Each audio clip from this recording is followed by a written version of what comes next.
Prepárense para una inmersión profunda en la fascinante y brutal vida de uno de los personajes más enigmáticos de la historia. Hoy desentrañaremos el universo donde leyendas y mitos se fusionan con la cruda realidad. El implacable mundo de Al Capone, un hombre que aún resuena con fuerza en los anales del crimen organizado. Su imagen se debate entre la de un romántico Robin Hood, que ofrecía comedores gratuitos durante la Gran Depresión, y la de un monstruo de sangre fría, orquestador de la sangrienta masacre de San Valentín. Pero ¿y si la verdad, como suele suceder, fuera mucho más intrincada que cualquier especulación? ¿Y si Al Capone no fuera simplemente un gángster, sino un astuto empresario criminal, cuyas motivaciones eran sorprendentemente lógicas y comprensibles? En este viaje les revelaremos la increíble odisea de cómo el hijo de humildes inmigrantes italianos logró ascender hasta convertirse en el rey indiscutible del bajo mundo de Chicago. Adéntrense en la verdadera crónica de Al Capone, una historia como nunca antes la han escuchado.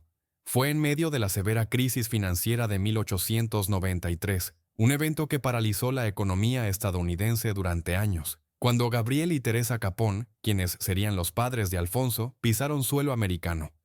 Esta recesión devastadora causó la quiebra de más de 15,000 empresas y 500 bancos, y la tasa de desempleo se disparó a entre 17 y 19%, muy por encima de la norma habitual de entre 4 y 6%. La familia Capone se asentó en el distrito de Brooklyn, en Nueva York, un lugar donde la situación laboral era aún más precaria, con el desempleo alcanzando un 25%.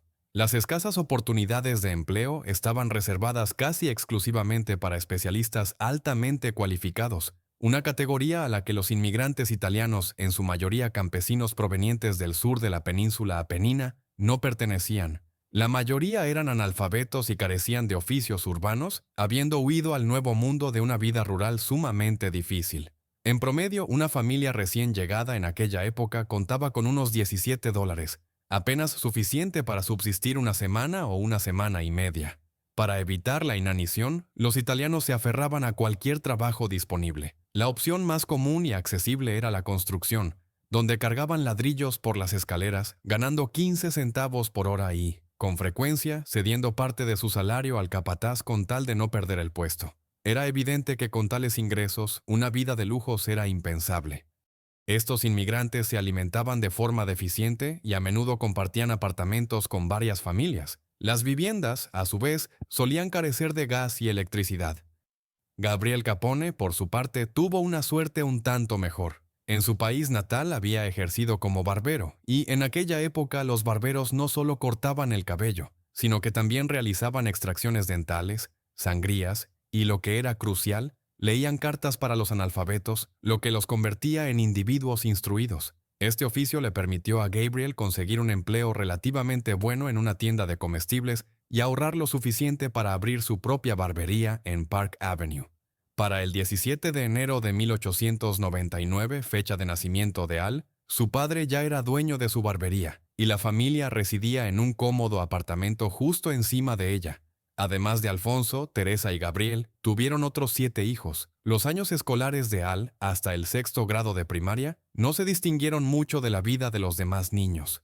Era un estudiante aplicado con buenas calificaciones y poseía una inteligencia notable. Sin embargo, el influjo de la calle no tardó en manifestarse y el temperamento impetuoso de Alfonso comenzó a aflorar. Empezó a ausentarse con frecuencia de las clases, y en su último semestre asistió solo 33 veces de las 90 requeridas, lo que automáticamente lo obligaría a repetir el año. Por esta razón, su maestro lo citó, pero Al no pudo soportar las amonestaciones por mucho tiempo y golpeó violentamente al docente, cerrándose así la puerta para regresar a la escuela, a la que, por cierto, no tenía grandes deseos de volver. Cabe señalar que, para los hombres de la familia Capone, este patrón no era una novedad. De todos los hermanos, solo el menor logró concluir la escuela preparatoria. Al dejar la escuela a los 14 años, Al probó varios trabajos legítimos. Consiguió emplearse en una bolera, en una pastelería, en una imprenta e incluso en una fábrica de armas. En su tiempo libre se dedicaba a entrenar béisbol, cultivando el sueño de convertirse en jugador profesional. No obstante, ni la carrera de beisbolista ni la de pastelero excepcional estaban destinadas para Capone. La calle lo absorbió por completo, y fue allí donde comenzó a aprender el oficio que marcaría el resto de su vida: Las calles donde Capone pasó su infancia estaban dominadas por pandillas, y en su mayoría por bandas juveniles. No se les podía llamar gánsteres en el sentido estricto. Eran simples jóvenes callejeros, dedicados a pequeños hurtos y a organizar peleas en un intento por arrebatar las escasas sumas robadas. Rompían cristales de ventanas y farolas, sustraían alimentos a los vendedores del mercado y se entregaban a todo tipo de actos vandálicos que una mente joven y rebelde pudiera concebir.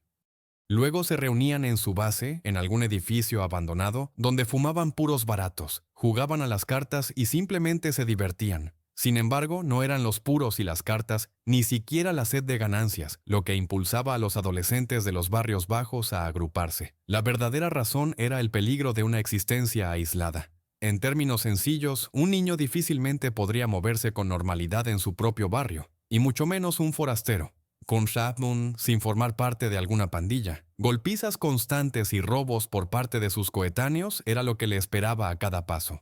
Y Al Capone se basó exactamente en estas mismas motivaciones cuando se unió a su primera pandilla, conocida como los Squartatori de South Brooklyn, los Destripadores de South Brooklyn, que dominaban el Lower East Side de Manhattan. No permaneció mucho tiempo en ella, pasando a la banda de los 40 jóvenes ladrones, que gozaba de un estatus superior y era una organización afiliada de la poderosa banda adulta de los 5 puntos. En este mismo periodo, Al conoció a Frankie Yale, un hombre que desempeñaría un papel trascendental en la vida de Capone. Fue Yale quien introdujo a Capone en la banda de los 40 jóvenes ladrones y más tarde también en la de los 5 puntos, y además le proporcionó su primer empleo estable. Después de su encuentro con Frankie, la pertenencia a una banda dejó de ser para Al solo una protección contra el entorno. Comenzó a percibir una oportunidad. Frankie Yale, al igual que Capone, inició su trayectoria criminal en las pandillas de los 40 jóvenes ladrones y los 5 puntos. Al principio se dedicaba a robos y agresiones, pero pronto comprendió que estaba por encima de ese tipo de actividades delictivas y tomó el control de los proveedores de hielo natural de Brooklyn, ofreciéndoles protección. Habiendo acumulado una suma considerable con esta actividad, Yale adquirió el bar más exitoso de Coney Island en aquel momento y lo bautizó Harvard. El establecimiento contaba con su propia pista de baile, una orquesta amenizaba a los invitados y en la barra siempre había alcohol para todos los gustos. Además del bar, las fuentes de ingresos de Yale incluían toda clase de extorsiones, carreras de caballos y apuestas. Era propietario de una funeraria, el Café Sunrise, una pequeña producción de puros, y su influencia en el mundo criminal de Nueva York crecía constantemente. Tal era la posición de Frankie Yale cuando Al Capone se unió a él. Capone trabajó como portero en el bar Harvard y, paralelamente, aprendió de su colega más experimentado las sutilezas de la gestión de los negocios criminales, ejecutando sus numerosos encargos. Es precisamente a su trabajo como portero que se vincula la historia de la célebre cicatriz de Al, por la cual se ganó el apodo de Scarface, cara cortada. Una noche, mientras Capone realizaba sus tareas en el bar, entró un pequeño gánster, Frank Galluccio, en compañía de su hermana Lena para tomar una copa de té. Al verla, los instintos masculinos de Al se desataron a tal punto que la cabeza dejó de ser el primer lugar donde la sangre fluía. Capone intentó toda la noche hablar con ella, pero no logró captar su atención de ninguna manera. Finalmente, reuniendo fuerzas, Al hizo un comentario sobre su trasero, especificando que admiraba su forma y, en general, pronunciándolo como un cumplido. La joven no apreció el entusiasmo del joven italiano y se quejó a su hermano. Galluccio, al ver que su oponente lo superaba en tamaño casi al doble, decidió darle una lección a Capone con la ayuda de un cuchillo. Decidido a apuñalarlo en la garganta para matarlo, erró y, asestando 3 golpes, lo hirió debajo de la oreja izquierda, debajo de la mandíbula y finalmente le cortó la mejilla izquierda desde la oreja hasta la comisura de la boca. Luego agarró a su hermana y huyó del bar lo más rápido posible. Al fue trasladado al hospital, donde le aplicaron aproximadamente 30 puntos de sutura. Una vez recuperado del hospital, lo primero que hizo Capone fue recabar información sobre Galluccio y tratar de averiguar su paradero para vengarse. Pero Galluccio, al enterarse, lo encontró primero. Recurrió al capo criminal de Nueva York de aquellos años, Giuseppe Masseria, para que mediara en el asunto. Masseria reunió a ambas partes en conflicto en el Harvard y, durante la discusión, dictaminó que Capone había ofendido a la hermana de Galluccio y que lo único que podía obtener eran disculpas por las cicatrices sufridas. Galluccio se las ofreció de inmediato. Se estrecharon la mano y el conflicto quedó en el olvido. Es más, Al, en los años de apogeo de sus negocios, cuando visitaba Nueva York, contrataba a Galluccio como guardaespaldas por $100 a la semana. Este incidente no solo no arruinó la opinión de Yale sobre Capone, sino que, de hecho, la mejoró. Frankie comenzó a confiar cada vez más en el joven italiano y a encomendarle tareas cada vez más importantes. Al eliminó a 2 personas por orden de Yale, y de las constantes golpizas a individuos que le resultaban desagradables al jefe, ni siquiera es necesario hablar. Tal celo y la disposición a recurrir a las medidas más extremas fueron recompensados, y en 1918, Capone obtuvo una posición de liderazgo dentro de la banda de Frankie Yale. El año 1918 resultó significativo para Al Capone no solo por su ascenso profesional. A principios de ese año, en un baile conoció a una rubia alta, frágil, de ojos grandes y origen irlandés, llamada Mae, de quien se enamoró al instante. El 4 de diciembre del mismo año nació su hijo y el 30 de diciembre se celebró su matrimonio. No obstante, la vida conyugal no tuvo tiempo de suavizar el temperamento de Capone, que se manifestó una vez más y dio un giro a su vida. Se enfrascó en una pelea con un miembro de la banda irlandesa Mano Blanca, Arthur Finnegan, quien lo había insultado y lo golpeó con tal ferocidad que éste permaneció hospitalizado durante 2 semanas y se salvó de milagro. Al enterarse de lo sucedido, William Lovett, uno de los líderes de la Mano Blanca y a la vez su miembro más cruel, declaró una verdadera cacería contra Al, encargando a sus hombres identificarlo y localizarlo. Las cicatrices en el rostro de Capone simplificaban enormemente la tarea para los hombres de Lovett. Yale comprendió que Al no podría ocultarse por mucho tiempo y que, tarde o temprano, la Mano Blanca lo alcanzaría. Así que llamó a su amigo Torrio y acordó trasladar a Capone a Chicago. Un par de años serían suficientes para que Lovett se calmara y el asunto se silenciara. A finales de 1919, Yale envió a Al Capone a Chicago. Si bien Yale había enseñado a Capone la crueldad y la intransigencia hacia sus enemigos, al llegar a Chicago y conocer a Torrio, Al comenzó a aprender a gestionar los negocios criminales, donde la palabra negocios adquiría un peso preponderante. Pero antes de adentrarnos en cómo Al Capone inició su camino en Chicago, es pertinente dar un paso atrás y conocer quién era John Torrio, cómo llegó a Chicago y quién era su jefe, James Colosimo. Sin esta información, la narrativa posterior resultaría incompleta y las motivaciones de los protagonistas no del todo claras. James Colosimo, apodado Big Jim, arribó a Chicago a la edad de 10 años. Inicialmente trabajó como lustrabotas y voceador de periódicos, pero a medida que crecía, se inclinó cada vez más hacia los negocios ilícitos. A los 18 años ya había perfeccionado el arte del carterismo y se había convertido en el protector de varias mujeres atractivas. Sin embargo, algo salió mal. La policía presionó a Colosimo y él abandonó los negocios criminales, convirtiéndose por un tiempo en barrendero. Pero como se suele decir, la maestría no se pierde. Y James, junto con sus colegas, organizó un club deportivo social, convirtiéndose en los principales proveedores de votos en las elecciones para los concejales Coughlin y Kenna. Por este servicio, Colosimo obtuvo el puesto de jefe de partido de barrio y comenzó a recolectar dinero de burdeles y casinos a cambio de la protección ofrecida por Coughlin y Kenna. Y en 1902 se casó con Victoria Moresco, propietaria de 2 burdeles.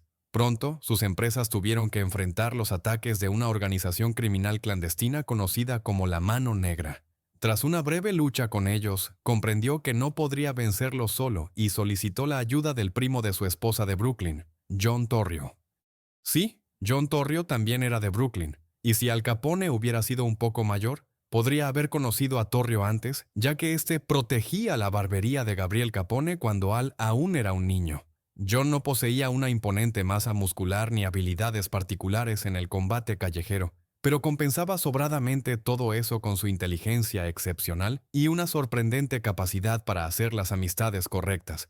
Torrio era lo que se conoce como un criminal intelectual. Su ascenso comenzó como promotor de boxeo, manipulando los resultados de los combates a favor de quienes pagaban bien. Habiendo acumulado así una considerable fortuna, Torrio adquirió un bar en el Bajo Manhattan y alquiló los locales adyacentes, transformándolos en burdeles. Poco a poco, John comenzó a reunir a personas leales y finalmente la unión de matones bajo la dirección de Torrio fue bautizada como los Chicos de James Street. Los bandidos lo respetaban por su inteligencia y por el hecho de que nunca engañaba a sus hombres. La división de las ganancias de la banda era asunto exclusivo de Torrio y por lo general todos estaban satisfechos con sus resultados y no objetaban las decisiones del jefe. Pero aquí, en el plácido transcurrir de la vida azada, intervino la guerra por el territorio entre las bandas de Monk Eastman y Paul Kelly, las dos bandas más grandes del Bajo Manhattan. Los continuos enfrentamientos callejeros atraían a la policía y obstaculizaban los negocios de Torrio. Después de trabajar en tales condiciones durante aproximadamente 2 años, John decidió que el turbulento Bajo Manhattan no era en absoluto adecuado para sus planes y vendió todas sus empresas en esa zona, decidiendo trasladarse a Brooklyn, donde el ambiente era más tranquilo y la población estaba compuesta exclusivamente por sus compatriotas italianos. Fue en este momento que James Colosimo acudió a él en busca de ayuda. La mano negra exigía $25,000 a Colosimo. Cuando Jim ignoró las extorsiones, la suma se duplicó. Torrio inició negociaciones y fingió aceptar las condiciones. La entrega del dinero debía tener lugar a medianoche bajo el puente cerca de la vía férrea. Al lugar llegó un carruaje, a bordo del cual, junto a Torrio, se encontraban 2 matones, Joey de Andrea y Mac Fitzpatrick. De las sombras emergieron los bandidos de la mano negra. El tirador de Torrio abrió fuego, abatiendo a 2 y hiriendo mortalmente a un tercero. Las subsiguientes investigaciones judiciales no arrojaron ninguna sombra de sospecha sobre Torrio, y el jurado dictaminó que el homicidio había sido cometido por misteriosos desconocidos. Después de este episodio, nadie más deseó aprovecharse de las ganancias de Colosimo, y el propio Big Jim, impresionado por el trabajo de Torrio, le propuso quedarse y convertirse en el administrador del burdel Saratoga. John aceptó con entusiasmo y a la edad de 27 años comenzó su carrera en Chicago. Gradualmente, de ser el administrador del Saratoga, Torrio pasó a manejar todos los negocios de Colosimo y comenzó a recibir una parte de las ganancias totales. Además, con el permiso de Big Jim, abrió su propio bar y un burdel. Todo habría marchado bien de no ser por la creación, en 1912 en Chicago, de la Policía Moral, liderada por el incorruptible y estricto mayor Funkhauser. Burdel y salones de juego en la ciudad comenzaron a cerrar uno tras otro, pero Torrio demostró una vez más su brillante inteligencia y logró sacar el máximo provecho de esta situación. El número de automovilistas, gracias a los automóviles económicos de Ford, crecía a pasos agigantados, casi duplicándose cada año. Torrio decidió abrir locales al borde de la carretera, fuera de la ciudad, que combinarían burdel, club nocturno y salas de juego. Allí la policía moral ya no tendría autoridad, y dada la masiva clausura de establecimientos similares en la ciudad, los clientes afluirían en grandes cantidades. Y no se equivocó, los locales se hicieron populares de inmediato. En total, él y Colosimo abrieron 3 de estos establecimientos: Burnham, Speedway y Arrowhead. Y en la propia Chicago, Torrio no tenía intención de renunciar a la apertura de burdeles. Adquirió un edificio de 4 pisos con el significativo número de calle 42. De hecho, así llamó a su local. En el primer piso había un bar común. Detrás del mostrador se ocultaba una escalera. En el segundo piso estaban las oficinas administrativas. En el tercero, tras una puerta de hierro, se jugaba, y en el cuarto se encontraba el burdel. Pero Colosimo, en este periodo, no se preocupaba en absoluto ni buscaba una manera de sortear la situación. Abrió un café, lo llamó Colosimo, contrató a un chef de fama mundial, montó una bodega de vinos e invitaba constantemente a artistas excepcionales a actuar. Su café se convirtió en el centro de la vida nocturna de la alta sociedad de Chicago, y él mismo era un anfitrión sumamente amable para sus clientes. Así era más o menos la situación en la organización Torrio Colosimo cuando Al Capone llegó a Chicago.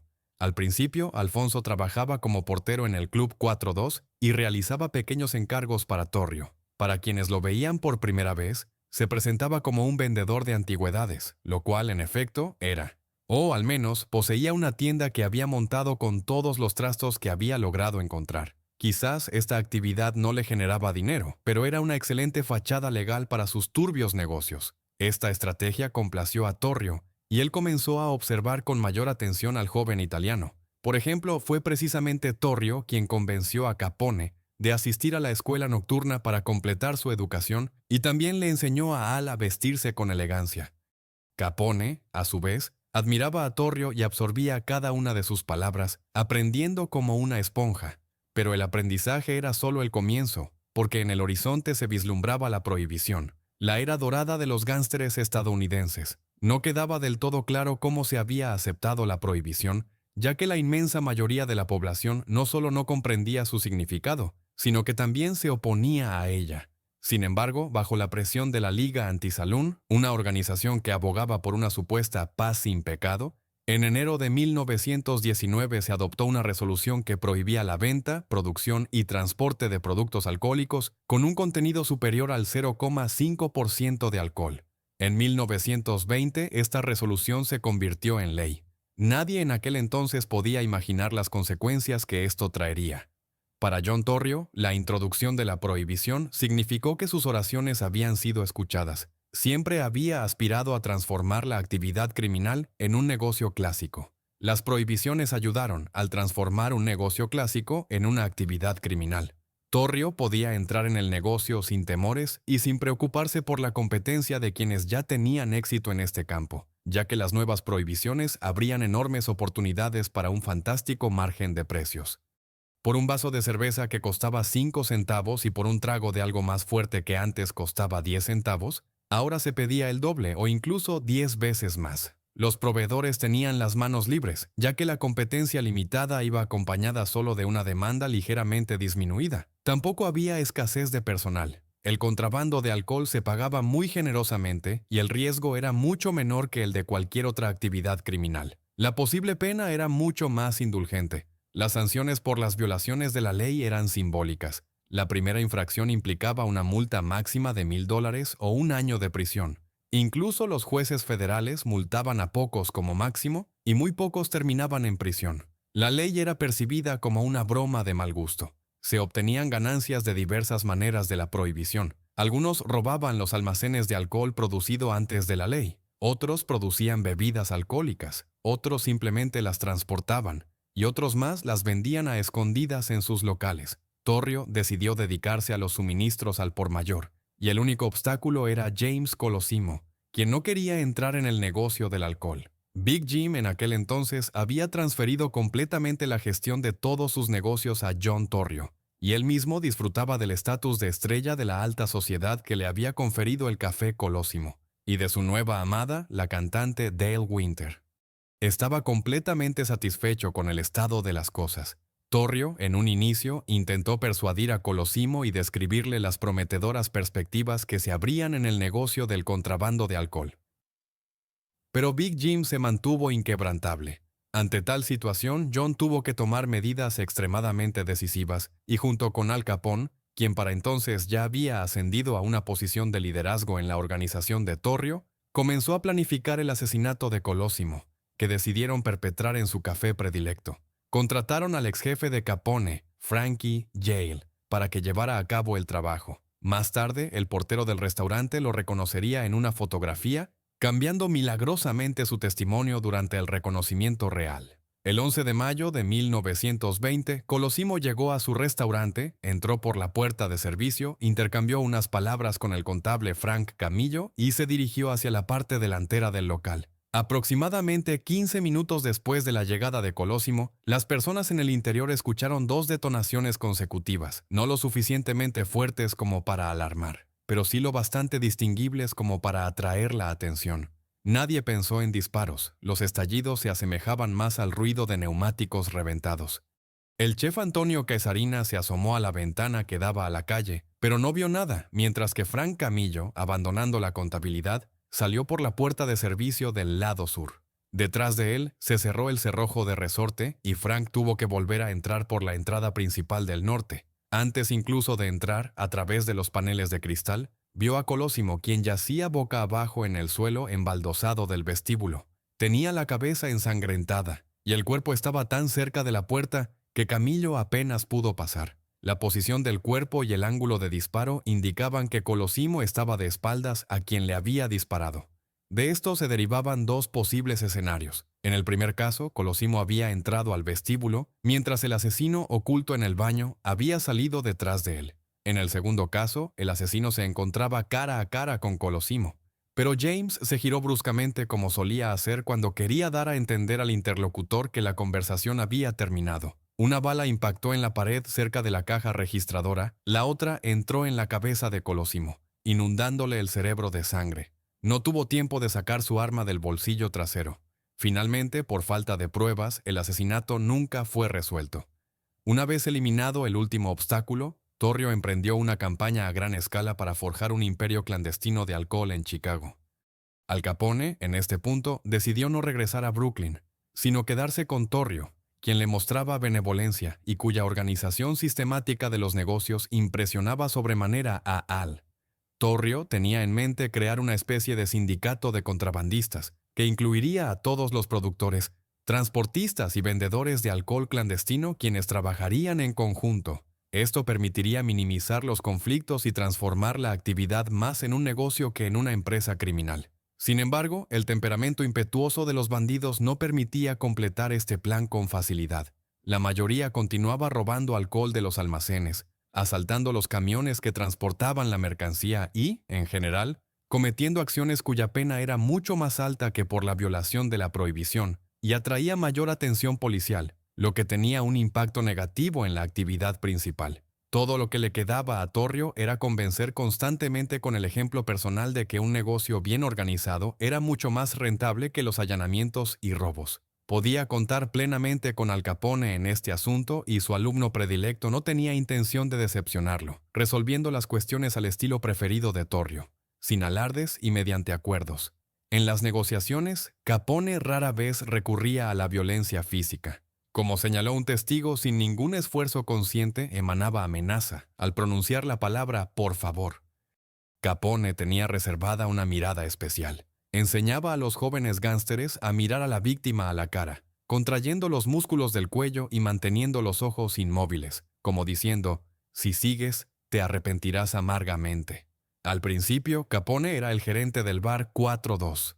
Luego, Torrio le encomendó las salas de billar y las tabaquerías, y finalmente le dejó la resolución de todos los asuntos dentro de Chicago, concentrándose él mismo en la expansión de la presencia en los suburbios, donde las ganancias eran considerablemente mayores y las autoridades locales no interferían en absoluto con el funcionamiento de los locales. Torrio llegó a un acuerdo con algunos de los mayores cerveceros de Chicago, los Stenson, y comenzó el suministro al por mayor de su espumosa bebida en los suburbios, donde la venta de alcohol constituía el 90% de todas las ventas de Chicago. Al mismo tiempo, Torrio no olvidaba por un segundo su idea de consolidar a todos los contrabandistas. Con este fin, encontró una solución combinada justa. A los pequeños comerciantes les ofrecía trabajo y protección física, mientras que a los grandes e independientes empresarios les brindaba colaboración, suministros garantizados y protección del mercado de venta. Los miembros de la futura alianza debían respetar el territorio recíproco.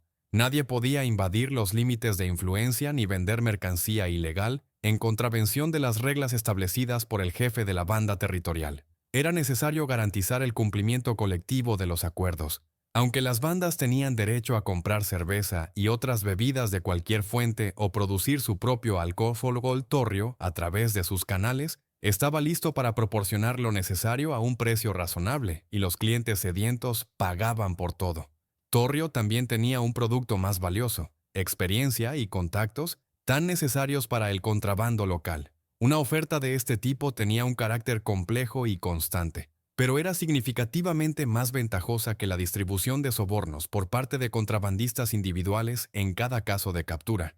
El contrabando debía volverse más abierto, como el negocio de los burdeles de Torrio, que no tenía problemas con la policía. Al menos comprendió cómo aseguraría el funcionamiento continuo del mecanismo que estaba creando. Torrio no exigía ni insistía, sino que persuadía y razonaba. Y ganó. El segundo año de la prohibición, Chicago lo recibió con una sólida base para la realización de combinaciones criminales, donde la policía hacía la vista gorda a cambio de dinero y contactos. El primer agitador que interrumpió la idílica situación general fue Spike O'Donnell, quien salió de prisión en 1923. Hasta ese momento, los hermanos O'Donnell del Sur, que habían perdido a su líder en 1920, trabajaban prácticamente para Torrio y Capone, vendiendo su cerveza en el territorio bajo su control. En primer lugar, Spike reunió a los hermanos, contrató a 3 docenas de hombres y comenzó a asaltar camiones que transportaban cerveza ajena, la mayoría de las veces perteneciente a Torrio. La siguiente jugada fue la conclusión de un acuerdo con las cervecerías de Joliet, que producían cerveza de mejor calidad que las de Torrio. Además, Spike comenzó a venderla a $45 el barril, mientras que la de Torrio costaba 50. John, sin pensarlo mucho, bajó el precio a 40.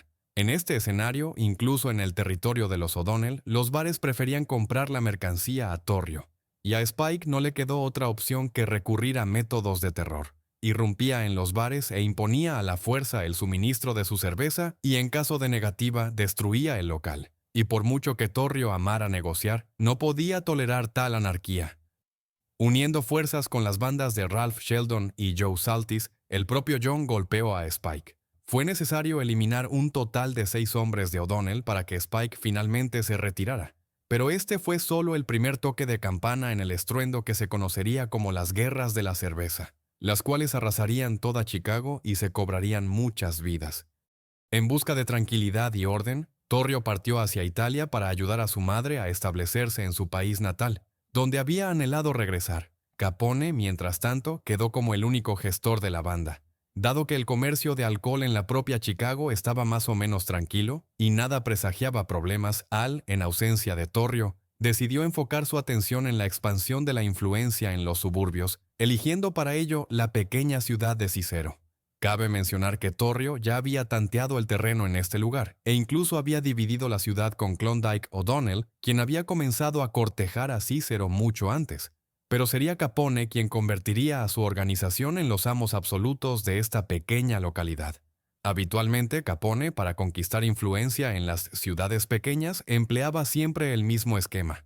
Primero, sus hombres se dirigían a las autoridades locales y ofrecían dinero a cambio de su protección. Si éstas se negaban, seguían golpizas y amenazas de represalias. El terror se extendía también a los ciudadanos comunes que manifestaban descontento por la instauración de tales órdenes. Al final, las personas no resistían y renunciaban, mientras que los administradores sucesivos eran mucho más maleables. En las ciudades con tal tipo de orden, la gente odiaba a Capone. En Cícero, Al decidió seguir un camino ligeramente diferente. No tocaba a los ciudadanos comunes, sino que buscaba por todos los medios hacerse apreciar. Bajo el mando de Capone, en las calles prácticamente no había crímenes, aparte del comercio de alcohol. Raros individuos se atrevían a robos o asaltos, sabiendo que, además de la policía, les esperaba también una conversación con Capone. Para tomar el control de la administración municipal, Al llevó a cabo una empresa tan audaz que los periódicos la calificaron como una ilegalidad sin precedentes en la historia de las elecciones políticas del condado de Cook. Antes de las elecciones municipales de Cícero de 1924, representantes del Partido Republicano se acercaron a Al Capone con la solicitud de ayudarlos en la lucha contra los demócratas. Al aceptó con alegría, comprendiendo que, con un resultado favorable, se convertiría de facto en el dueño de la ciudad. El día de las elecciones, al menos 12 automóviles de 7 plazas con los matones de Capone aparecieron en las calles. Los sicarios armados permitían a las personas votar solo las boletas correctas, y los disidentes eran agredidos y retenidos hasta el cierre de los colegios electorales. Como resultado, los republicanos ganaron, y Capone obtuvo una administración bajo su control. Lo único que empañó ese día fue el asesinato, en un tiroteo con la policía, del hermano mayor de Al, Frank Capone. Al regresar a finales de la primavera de 1924, John Torrio se sintió gratamente sorprendido por los éxitos obtenidos por su pupilo. Su imperio prosperaba. Además de sus propios salones y casinos, también florecían locales a nivel local, de los cuales ni Torrio ni Capone eran propietarios oficiales. 120, o según otros datos, 165 salones estaban dispersos en un área de aproximadamente 10 kilómetros cuadrados y funcionaban a pleno rendimiento. En promedio, un local generaba alrededor de $500 al día. Torrio no podía ignorar tal crecimiento de su protegido, y después de su regreso de Italia lo convirtió en su socio con un acuerdo 50-50. Capone había logrado finalmente aquello a lo que había aspirado durante tanto tiempo. Se había convertido en un verdadero don y un buen don. Sus hombres amaban al jefe, lo admiraban y le obedecían. Ciertamente podía perfectamente ajustar cuentas con un subordinado culpable, pero todos sabían que Al, por los suyos, llegaría hasta las últimas consecuencias. Un ejemplo característico fue el caso en que Capone salió en defensa de uno de sus protegidos, Jack Guzik. Jack no ocupaba una posición elevada en ese momento y la mayoría de los miembros de la banda no lo soportaban debido a su desaliño y su constante mal olor. No obstante, cuando Guzik se presentó en el 4-2 con el rostro ensangrentado, Capone en un par de horas encontró al agresor y le disparó a muerte directamente en el bar donde estaba bebiendo. Después de esto, incluso el último miembro de la banda podía decir, si Al hizo tanto por el cerdo de Guzik, ¿qué hará por nosotros? Después de que Spike O'Donnell dejara de perturbar el buen funcionamiento del sistema de Torrio, Dion O'Banion entró en escena y dio un nuevo giro a las guerras de la cerveza de Chicago de la década de 1920. El territorio de O'Banion lindaba con el de los hermanos Jana. Estos últimos, al agotar los recursos de clientes en su propio territorio, comenzaron a ofrecer su cerveza a los clientes de O'Banion. Sobre este terreno iniciaron pequeños enfrentamientos entre las bandas, que Torrio logró aplacar. No obstante, la semilla ya había sido sembrada. Y O'Banion guardaba rencor no solo contra los hermanos Jana, sino también contra Torrio y Capone. Una oportunidad para vengarse de estos últimos se presentó casi de inmediato. O'Banion era propietario de una cervecería llamada Seven, habiendo sabido, a través de sus canales, que una semana después habría una redada policial. Dion, fingiendo estar cansado de la cercanía de los hermanos Jana y deseando retirarse para mudarse a Colorado, propuso a Torrio comprar la cervecería por $500,000. John, sin sospechar nada, aceptó el trato y al final terminó en prisión bajo la acusación de violación de la prohibición. Esto se agravaba por el hecho de que la acusación era la segunda y por lo tanto no había forma de evadir una pena de prisión real. O'Banion, por su parte, se negó a devolver el dinero por la cervecería e insistió en que no sabía nada. Torrio y Capone no pudieron soportarlo y, colaborando con los hermanos Jana, comenzaron a preparar el atentado contra O'Banion. Para esto, Frankie Yale fue nuevamente invitado desde Nueva York. Y todo coincidió tan perfectamente que Frankie ni siquiera necesitó viajar de incógnito. En Chicago había fallecido Mike Merlo, un hombre respetado por todos los inmigrantes italianos e incluso por los gánsteres. Al funeral llegaron italianos de todo el país, y la llegada de Yale no despertó ninguna sospecha. Un segundo factor que jugó a favor de Torrio y Capone fue la actividad de florista de O'Banion. O, mejor dicho, el hecho de que en su floristería todos los gánsteres de Chicago encargaban flores cuando acudían a un funeral. Por lo tanto, la llegada de Yale a su tienda no podía interpretarse de inmediato como un intento de asesinato. El 10 de noviembre de 1924, Frankie Yale, con dos sicarios de los hermanos Jana, John Scalise y Albert Anselmi, se dirigió a la floristería de O'Banion con el pretexto de encargar flores para el funeral de Mike Merlo. Dion, que no sospechaba nada y se encontraba al fondo de la tienda, se movió hacia los tres hombres que acababan de entrar. Les extendió la mano para saludarlos. Yale le devolvió el apretón de manos, pero sus dos cómplices sacaron sus revólveres y comenzaron a disparar a O'Banion. 2 proyectiles lo impactaron en el pecho, 2 en la garganta y uno le destrozó la mandíbula. Después de esto, Dion se desplomó al suelo. Los asesinos dispararon un tiro de gracia en la cabeza y huyeron de la tienda. La investigación policial, como era de esperar, no condujo a nada. Como siempre, nadie alrededor había oído ni visto nada. Sin embargo, el mundo criminal de Chicago comprendía perfectamente quién y por qué había eliminado a O'Banion, especialmente su sucesor, Hyman Weiss. En primer lugar, Weiss intentó atacar a Capone.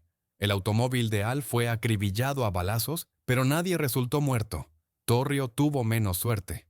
Weiss, junto con su mano derecha George Moran y otros 2 sicarios, disparó a John justo en la puerta de su casa. Torrio, cuya edad rondaba entonces los 50 años, sobrevivió, pero comprendió claramente que su idea de organizar a los contrabandistas de Chicago en una coalición ya no funcionaba solo con acuerdos. Debía ser constantemente respaldada con la fuerza, algo que él ya no deseaba hacer. En marzo de 1925, Torrio entregó todas las riendas del mando a Capone y se retiró de los negocios, conservando para sí el 25% de las ganancias durante los 10 años siguientes, que Al le abonaba primero en Italia, a donde se trasladó de inmediato desde Chicago, y luego en Nueva York al regresar a América. Se avecinaba el periodo más sangriento en la historia de las guerras de la cerveza. Capone, una vez al mando de la banda, intentó primero sentarse a la mesa de negociaciones. Estaba dispuesto a olvidar los atentados contra él y Torrio, con tal de restablecer el buen funcionamiento de la organización, a la que no le beneficiaba la constante atención policial debido a los tiroteos callejeros entre los contrabandistas. Hyman Weiss ni siquiera quiso escucharlo. Y luego los hermanos Gianna y los O'Donnell occidentales, tras la partida de Torrio, decidieron que podían arrebatar un trozo del pastel de Capone. Aún no comprendían con quién habían decidido medirse. Al Capone, aunque había aprendido de Torrio a resolver las cuestiones pacíficamente, era mucho más despiadado que su maestro, y atacado por todas partes. Sin dudarlo, recurrió a medidas extremas y a menudo sangrientas. Lo demuestran también las cifras. En total, durante las guerras de la cerveza en Chicago se cometieron poco más de 700 homicidios, 160 de los cuales antes del ascenso de Capone al mando único, y los restantes después. En primer lugar, Al se encargó de la banda Gianna, eliminando a uno de los hermanos, Angelo, y luego a los otros dos, Mike y Sam, cuando, desesperados, intentaron ellos mismos asesinar a Capone. Con los O'Donnell y occidentales tomó más tiempo. Ellos, furiosos por la muerte de sus hombres, comenzaron a actuar con aún mayor desesperación. Capone mandó a matar al fiscal adjunto vinculado a los O'Donnell. Se desató un clamor colosal, pero no fue posible demostrar la culpabilidad de Al Capone. Después de esto, Klondike O'Donnell se retiró, y a Al le quedó ocuparse de Hyman Weiss. El atentado contra el sucesor de O'Banion fue planeado respetando las mejores tradiciones de Capone. La víctima prácticamente no tenía ninguna posibilidad de sobrevivir. Los hombres de Al alquilaron 2 apartamentos cuyas ventanas daban al negocio. Frecuentado a menudo por Weiss, la vigilancia se llevó a cabo durante varias semanas, y finalmente el 11 de octubre de 1926, Hyman, en compañía de su abogado y un par de guardaespaldas, fue asesinado por los hombres de Capone que dispararon desde las ventanas. De este modo, todos los alborotadores fueron eliminados, y Al Capone hizo lo que Torrio había hecho a finales de 1922. Reunió a todos los contrabandistas y dividió toda Chicago en esferas de influencia. Los enfrentamientos callejeros y los homicidios cesaron en el momento de la firma del Acuerdo de Paz de 1926. Para entonces, Capone tenía el mayor peso entre los contrabandistas. Juzguen ustedes mismos, los Gianna y los O'Donnell del sur se habían retirado de los negocios. Saltis pasaba la mayor parte del tiempo en los centros turísticos del sur. En lugar de dedicarse al contrabando, Klondike O'Donnell estaba a punto de ser encarcelado por la venta de alcohol. El único que de alguna manera podía obstaculizar a Capone era Joe Moran, pero de su conflicto, pasado a la historia como la masacre de San Valentín, hablaremos más adelante. Ahora sumerjámonos un poco en la vida que Al Capone llevaba como rey criminal de Chicago. Tras la partida de Torrio, Capone trasladó su cuartel general al Hotel Metropol, alquilando en total poco más de 50 habitaciones. En 2 de ellas incluso había gimnasios, y Capone insistía en que sus hombres se entrenaran. Los pasillos eran patrullados por sicarios, y él era constantemente visitado por políticos, funcionarios municipales, propietarios de salones y burdeles para la resolución de diversas cuestiones. Policías uniformados entraban y salían, ignorando a los sicarios, los juegos de azar abiertamente practicados, las prostitutas, los bares ilegales directamente en los vestíbulos, por no hablar de los clubes nocturnos en los pisos superiores. Una forma tan abierta de llevar a cabo negocios ilegales no podía existir sin serias conexiones en los más altos niveles del poder de Chicago. Capone invirtió alrededor de $260,000 en la campaña electoral de Bill Thompson. Bill ganó, y al mando de la ciudad regresó un alcalde que se ganó la fama del político más corrupto de Chicago. Capone, a su vez, obtuvo acceso a la alta sociedad. En mayo de 1927, el piloto italiano Francesco de Pinedo, quien realizaba un vuelo alrededor del mundo en honor a la Italia fascista, debía aterrizar en Chicago. Para recibirlo, se congregaron los italianos más ilustres de la ciudad, incluyendo incluso al cónsul de Italia. Pero a pesar de la multitud festiva, uno de los primeros en saludar a Pinedo fue Al Capone. La policía temía disturbios antifascistas y decidió que la presencia de Capone apaciguaría los ánimos rebeldes más rápidamente que los equipos de patrulla. La alta sociedad sentía un temor reverencial al colaborar con Capone, creyendo que era mejor tener a mano un tigre domesticado y cortés. Era considerado un hombre extremadamente peligroso, que irradiaba fuerza y violaba constantemente la ley, un asesino despiadado que había enviado al más allá a decenas, si no cientos de personas. Sin embargo, las personas respetables de Chicago se sentían seguras junto a Capone y disfrutaban conversando con él. Se vestía bien, hablaba y se comportaba de manera apropiada. Un contemporáneo describió a Capone como una persona sumamente amigable, que seguramente les estrecharía la mano al encontrarse y les agraciaría con una sonrisa agradable, casi servil. Sonreía a menudo, con facilidad y naturalidad. Capone era sumamente generoso. Cada Navidad gastaba sumas fabulosas en regalos. Su apariencia siempre era impecable, moderna, incluso suntuosa. Las personas utilizaban esta palabra para ganarse el favor del jefe. Capone se convirtió en una atracción. Los turistas, ansiosos por ver algo relacionado con Capone, acudían al Hotel Hawthorne, conocido como el Castillo de Capone. Incluso los desplazamientos comunes por la ciudad, Capone los transformaba en un verdadero espectáculo. Su automóvil resultaba ser una fortaleza sobre ruedas, precedido por una berlina llena de guardaespaldas. La gente curiosa se congregaba en las aceras y se desarrollaba un auténtico desfile. Capone, cómodamente reclinado en el asiento trasero del coche blindado, vestía uno de sus 20 trajes hechos a medida, cada uno de los cuales costaba $135. Su largo abrigo tenía un precio de $195. En aquella época, Maurice Rothschild, propietario de una lujosa tienda de ropa, vendía sus mejores trajes por $80. Para las caminatas a pie por la ciudad, se empleaba un pelotón completo. Hasta 18 guardaespaldas rodeaban a su jefe, dependiendo del lugar y del estado actual de tensión entre los gánsteres. La guardia regular estaba compuesta por 10 personas. 4 iban delante, 4 detrás y 2 a los lados. En el teatro o la ópera, Capone adquiría asientos adicionales para que sus guardaespaldas lo rodearan a él y a sus invitados. Naturalmente, tal lujo y tales gastos requerían ingresos regios. A pesar de los temores de 1926, el fiscal general Edwin Olson estimó que la facturación anual de los negocios de Capone ascendía a $70 millones. Los periódicos estimaban el ingreso personal de Capone en no menos de 3 millones.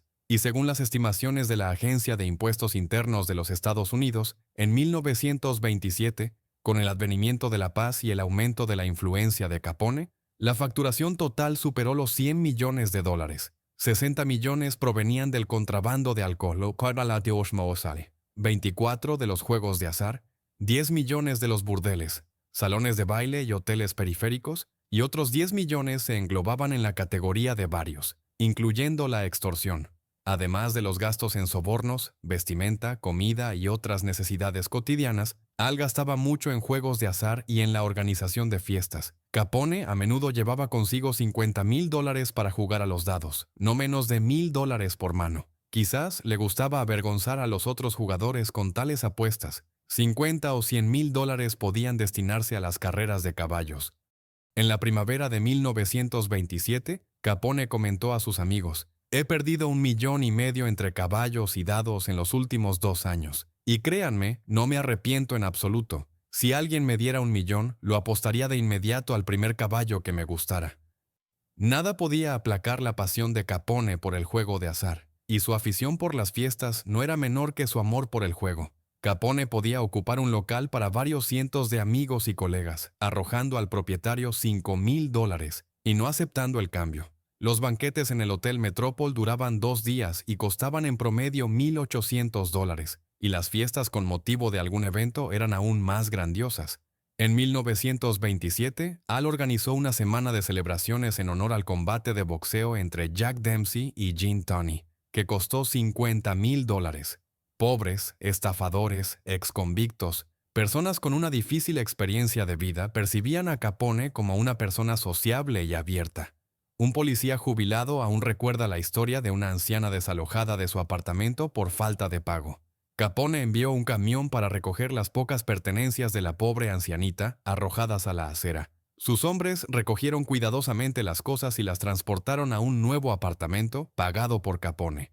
Y cuando se produjo el crack bursátil de 1929, Capone fue uno de los primeros en abrir una serie de cocinas donde se distribuía sopa gratuitamente. Pero a Capone no se le quería solo por su generosidad. La gente admiraba su poder. En una ocasión, uno de los secretarios de Capone tuvo un problema telefónico con un representante del tribunal. Tomando el teléfono, sin preámbulos, Capone pronunció el nombre de la persona que había causado algunos problemas, y luego gritó: «Me parece que ya dije que debía ser despedido». El secretario, al lado, oyó algunos chillidos del otro lado. «¿O te has olvidado?», continuó Capone. «La próxima vez no lo olvides». Fuera de la oficina, en sus tratos con la gente, Capone era un verdadero caballero. Pero no se puede decir que Al se limitara a distribuir dinero a los pobres, a organizar fiestas y a derrochar enormes sumas en el juego, mientras otros le ganaban ese dinero. No, él mismo trabajaba muchísimo. Capone gestionaba un enorme imperio en crecimiento gracias a un gran talento de administrador, admirado incluso por los críticos. Los visitantes de la oficina de Capone en el Metropol lo encontraban en camisa, sentado en su escritorio inundado de papeles, con 9 teléfonos sonando simultáneamente. Las conversaciones con Capone eran constantemente interrumpidas por solicitudes urgentes de instrucciones y diversas decisiones. En su vida privada, a pesar del inmutable apego a Mae, Capone no fue fiel a su esposa. Pero todo esto ocurría fuera de casa. En familia, se convertía en un hombre hogareño. A principios de 1927, Capone encontró a un periodista en la puerta con un delantal rosa preparando la salsa para los espaguetis. Le gustaba relajarse en bata y zapatillas, jugando con su adorado hijo. En 1927, Capone se encontraba en la cúspide de su poder, gozaba del apoyo de la fuerza más grande y organizada del mundo criminal y mantenía excelentes relaciones con el alcalde Bill Thompson. Parecía invulnerable. Sin embargo, a partir de la primavera, Capone sufrió una serie de atentados. Joe Aiello, quien se dedicaba a los seguros para inmigrantes italianos y tenía una gran influencia sobre los italoamericanos de Chicago, estaba extremadamente insatisfecho con el hecho de que Capone hubiera colocado a uno de sus hombres en la presidencia de la Unión Siciliana. Esto irritó tanto al egocéntrico Aiello que declaró una verdadera cacería contra el principal contrabandista de Chicago. Primero, Aiello prometió al jefe de uno de los restaurantes favoritos de Capone en la pequeña Italia pagar $10,000 si ponía ácido cianhídrico en la comida de Capone. El chef, por supuesto, se lo comunicó a Capone. Luego, Aiello ofreció $50,000 a cualquiera que enviara a Capone al otro mundo. A partir de mayo de 1927, al menos 4 gánsteres intentaron eliminar a Capone. Uno de Nueva York, otro de Cleveland y otros 2 de St. Louis. Pero la red de inteligencia de Capone cubría toda la ciudad. Casi todos los camareros, corredores de apuestas, vendedores ambulantes, taxistas, vendedores de periódicos, policías, incluso los mendigos eran sus espías. Los sicarios eran encontrados muertos antes de que Capone se enterara. A los atentados, Al respondió con el tiroteo en la panadería del hermano de Aiello y con una advertencia, que Joe debería dejar de intentar matarlo y abandonar la ciudad. Aiello acató la advertencia y por un tiempo desapareció de Chicago. Después de lidiar con Aiello, Capone se dirigió a la prensa, declarando que estaba cansado de los atentados y que abandonaría Chicago por un tiempo. Tras asistir a las carreras de caballos en Tijuana y visitar los estudios cinematográficos en Los Ángeles, Al sintió sobre sí la omnipresente atención policial. Ni en uno ni en otro lugar las autoridades deseaban verlo. En cada estación, el tren en el que viajaba Capone era recibido por equipos policiales, a la espera de alguna fechoría de Al. Pero no solo su descanso se vio arruinado. De regreso a Chicago, Capone fue inmediatamente arrestado por posesión ilegal de armas, y su casa estaba constantemente rodeada de policías. El jefe de policía Hughes explicaba así sus órdenes: «No queremos que Capone se quede en Chicago. Por eso tratamos de hacerle la vida lo más incómoda posible, pero no le impediremos ir a la estación y tomar un tren que lo lleve lejos». Capone se vio obligado a abandonar la ciudad de nuevo. Esta vez se dirigió a Florida. Capone llamaba a Florida el Jardín de América, la Italia soleada del Nuevo Mundo, donde la vida es hermosa y abundante e incluso los más pobres se sienten felices. Capone se sentía atraído no solo por el clima y la atmósfera tropical, sino también por el colorido local, el calor intenso en pleno invierno, las flores mediterráneas y el aire fresco. En Miami ya habían desaparecido los casinos del viejo tipo y estaban en uso las máquinas tragamonedas, que sonaban en casi cada tienda y en los lobbies bares de los hoteles. La policía abiertamente redondeaba su salario escoltando estas máquinas. Era una ciudad hecha para Capone. Él siempre había querido tener una casa allí y estaba seguro de que muchos amigos querrían unírsele. Además, contaba Capone, tengo la intención de abrir un restaurante aquí. Quería unirse a la red de clubes Rotary si la dirección lo aceptaba. Mientras tanto, la Cámara de Comercio de Miami Beach juró expulsar a Capone de la ciudad, y el club femenino local y un grupo cívico que se hacía llamar Comité de los 100 comenzaron a exigir al alcalde de Miami, Newton Loomis Jr., que tomara medidas. Loomis comprendía perfectamente que la partida de Capone podría privar a Miami de excelentes flujos de dinero. Aconsejó a Al no aparecer en público hasta que la opinión pública se hubiera olvidado de su presencia en la ciudad. Capone siguió el consejo, pero continuó forjando nuevas amistades con personas leales a él. En particular, se ganó el favor del propietario de Ponce de León, Parker Henderson Jr., hijo del exalcalde de Miami. Fue precisamente a través de él que se realizó la compra de la casa en Palm Avenue. Henderson firmó todos los documentos hipotecarios y después de 6 meses reescrituró la propiedad a nombre de May.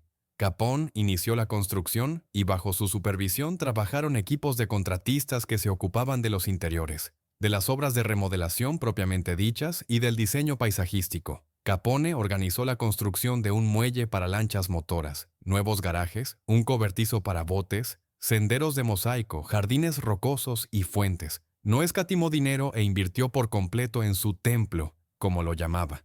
En una ocasión, cuando un obrero al terminar la jornada dijo «Adiós, señor Capone», se escuchó una voz «Entre». Al entrar en la casa, los obreros encontraron una mesa puesta. La abundancia de platos evocaba la idea de un banquete festivo, y así se repetía cada día. El señor Capone nos trataba como reyes, para que realizáramos un trabajo de calidad, contaba uno de los obreros.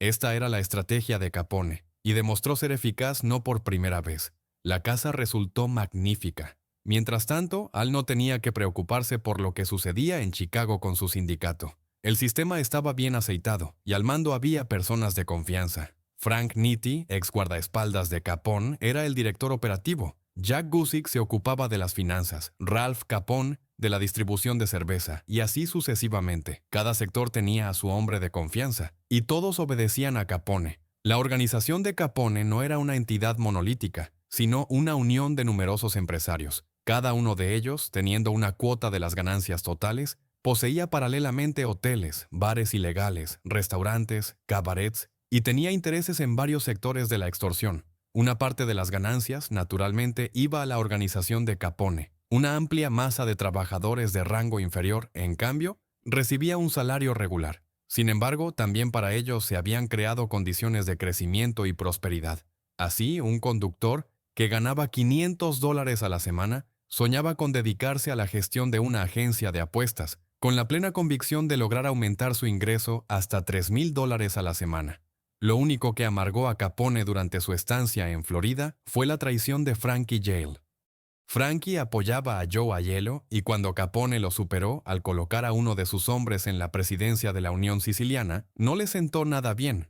El whisky de contrabando de Capone llegaba al puerto de Nueva York. Allí su recepción y transporte seguro a la ciudad estaban asegurados por la banda de la Mano Negra.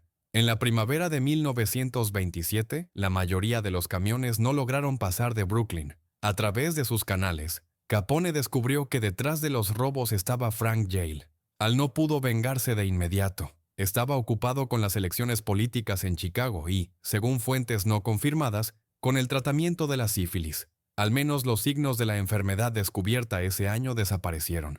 La muerte alcanzó a Yale solo en el verano de 1928. Capone, en compañía de 6 sicarios, eliminó a Yale directamente en su territorio en Brooklyn. La policía, como siempre, no pudo demostrar nada. Joe Aiello, al enterarse de la muerte de Yale, regresó de inmediato a Chicago y reanudó la guerra con Capone. Por su orden, fue asesinado el presidente de la Unión Siciliana, y luego también su sucesor, quien también había sido impuesto por Capone.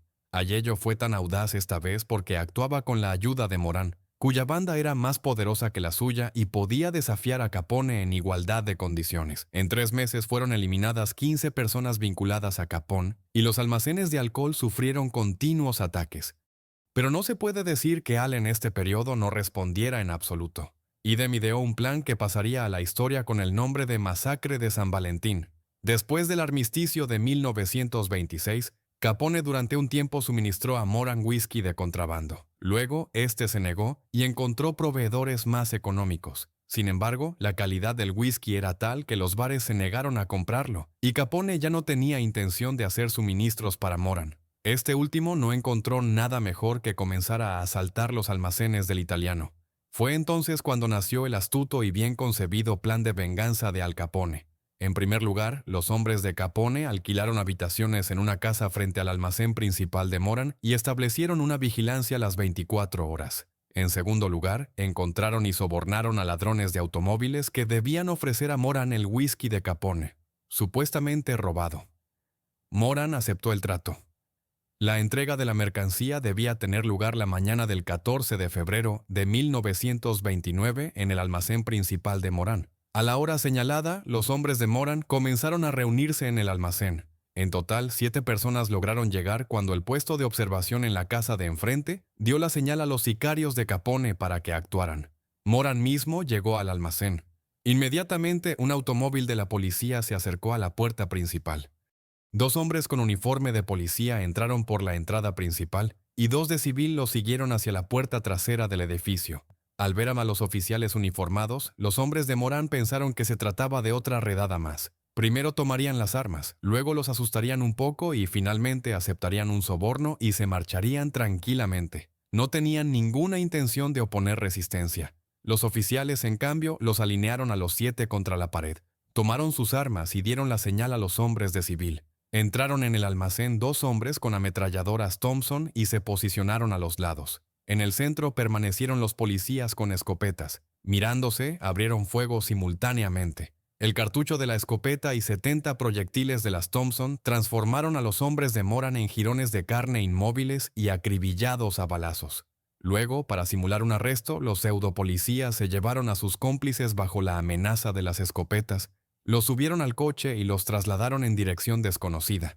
El único error que se cometió fue la identificación de Moran. Los hombres de Capone se equivocaron, y al almacén no llegó Moran, sino uno de sus hombres, vestido con ropa similar. Moran, en cambio, se estaba acercando justo en el momento en que llegaba el automóvil de la pseudopolicía y, tomando todo aquello por una redada, se retiró con éxito.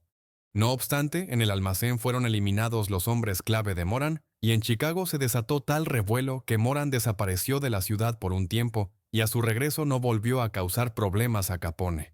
Y como siempre, nada indicaba directamente la implicación de Capone. Más aún, en ese periodo se encontraba en Florida, y muchos podían confirmarlo. La policía no pudo demostrar nada. Mientras tanto, la prolongada estancia en Florida, donde Al acudía cada vez con mayor frecuencia, no podía sino influir en los ánimos dentro de la banda. En Chicago, el nuevo presidente de la Unión Siciliana, Joseph Giunta, y 2 sicarios, Albert Anselmi y John Scalise, decidieron que eran capaces de destronar a Al Capone del trono criminal. Lo único que no habían considerado era el sistema de inteligencia de Capone, que cubría toda la ciudad. Al se enteró del golpe de Estado en preparación incluso antes de que el plan mismo fuera concebido. Y como siempre, Capone orquestó perfectamente los asesinatos de sus enemigos. Se organizó un suntuoso banquete para las personas más importantes de la organización, al que también fue invitada la tríada de traidores. Como lugar se eligió la sala trasera de un casino callejero. Todo comenzó como una cena normal. Primer plato, segundo plato, postre. Cuando los invitados estuvieron saciados, Capone, frente a todos, declaró a Scalise, Anselmi y Giunta ratas. Luego tomó un bate de béisbol y comenzó personalmente a golpearlos.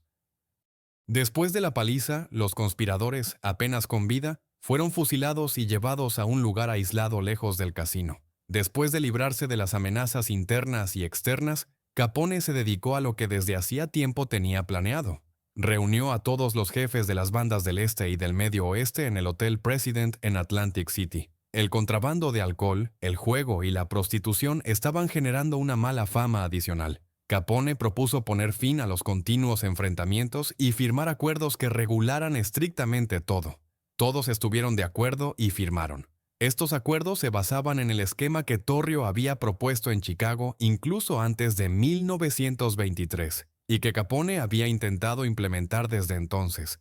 Así se formó la estructura de la mafia americana con la división en familias y territorios, tal como la conocemos hoy. En esa misma reunión se decidió que a Capone le convendría desaparecer por un tiempo. Los 3 traidores que había eliminado eran sicilianos, un pueblo temperamental que, en medio de sus emociones, podría haber causado estragos, lo que no beneficiaría a la alianza recién formada.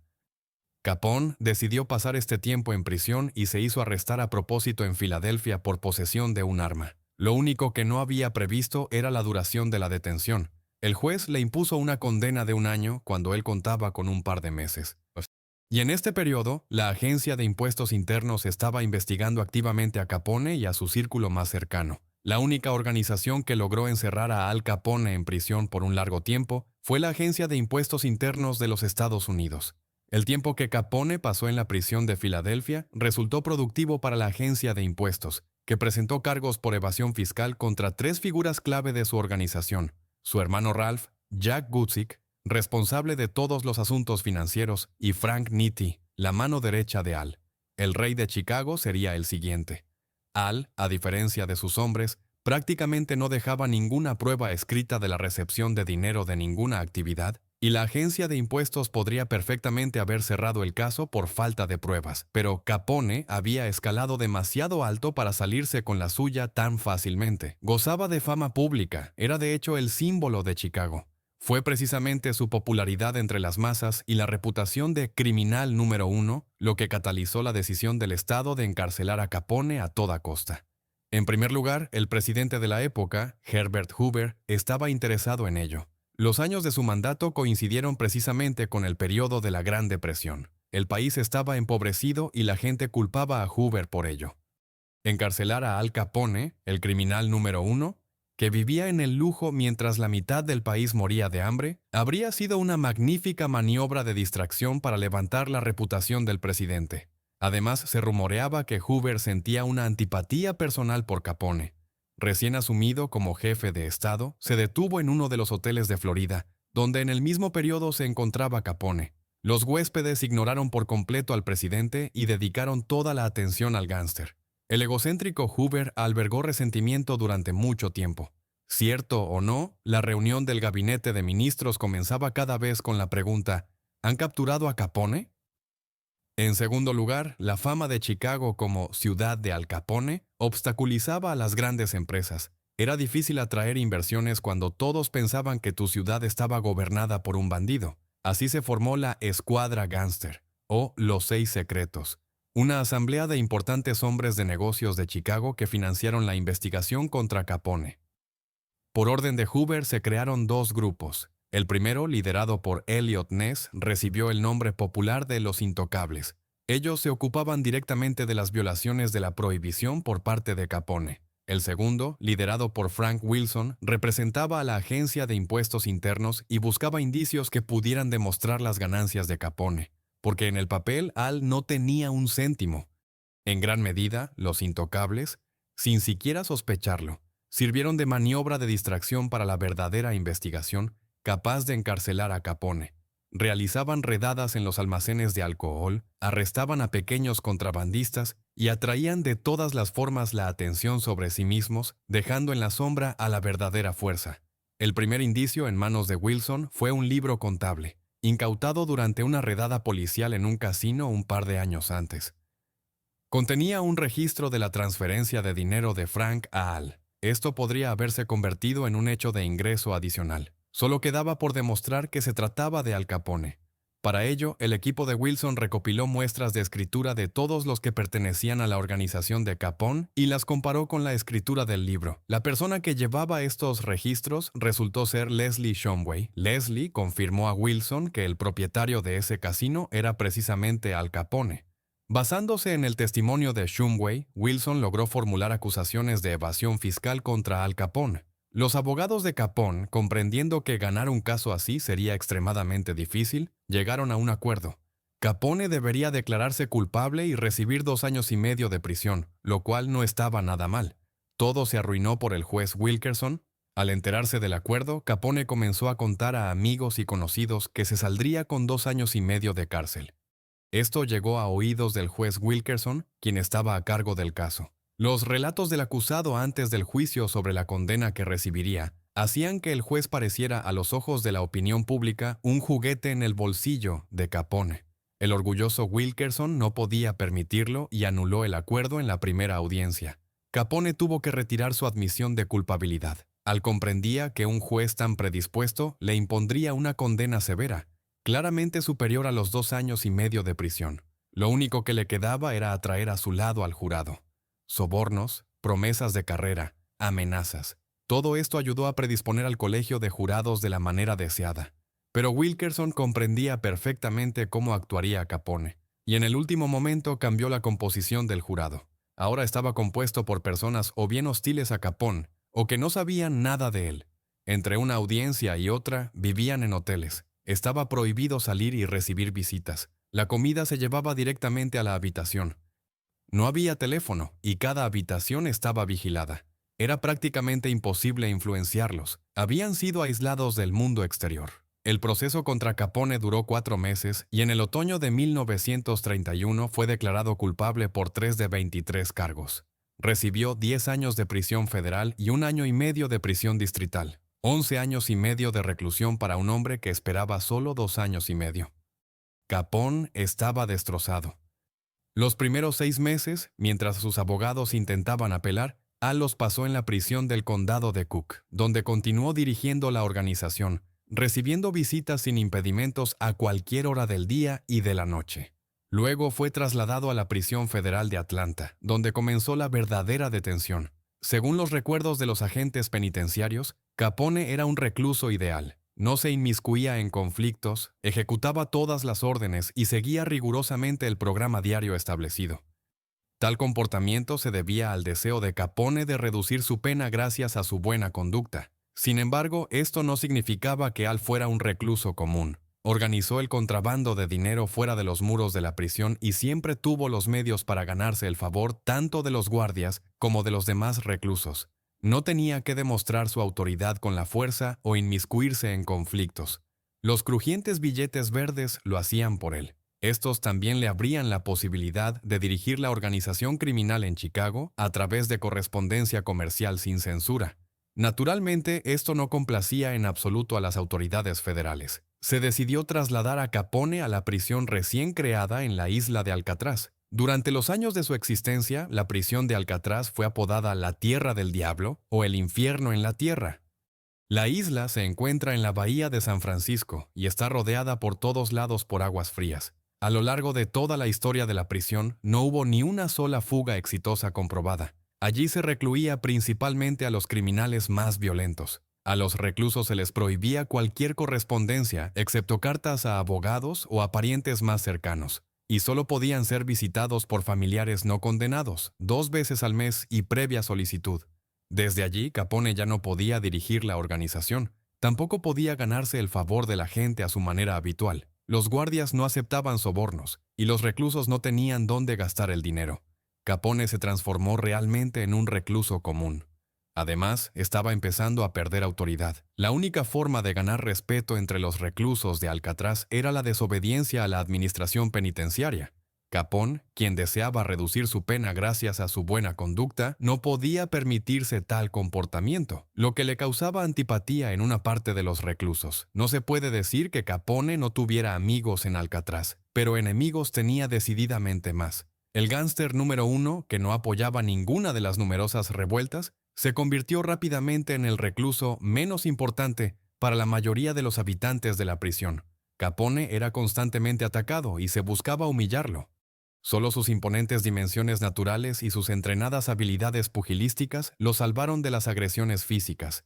El clímax de todo esto fue el agravamiento de su sífilis, en particular la manifestación de signos de demencia sifilítica, que provoca daño cerebral y parálisis del cuerpo. En el momento de su liberación de prisión en 1939, Capone presentaba un lenguaje distorsionado y una marcha arrastrada, aunque aún conservaba una clara conciencia. Una vez fuera de prisión, Al siguió un curso de tratamiento de 1 año en Baltimore, después de lo cual se dirigió a su casa en Miami. Capone pasaba la mayor parte del tiempo en bata, pescando desde el muelle o jugando a las cartas. A veces visitaba los clubes nocturnos, donde se sentaba tranquilamente en las mesas del fondo de la sala, o iba a cenar con su esposa a los restaurantes. Cada año las condiciones de Capone empeoraban. Su memoria comenzó a fallarle. Sus piernas se despegaban cada vez menos del suelo al caminar. Y en 1946, los médicos constataron que Al tenía la mente de un niño de 12 años. El golpe final fue el derrame cerebral que sufrió Capone. Ocurrió el 20 de enero de 1947. Fue enterrado junto a su padre y su hermano Frank en el cementerio de Chicago. Sobre la tumba de Capone se erigió una lápida de granito negro de 2,5 metros de altura en la que sobre los nombres italianos de Gabriel y Frank se añadió Alphonse Capone.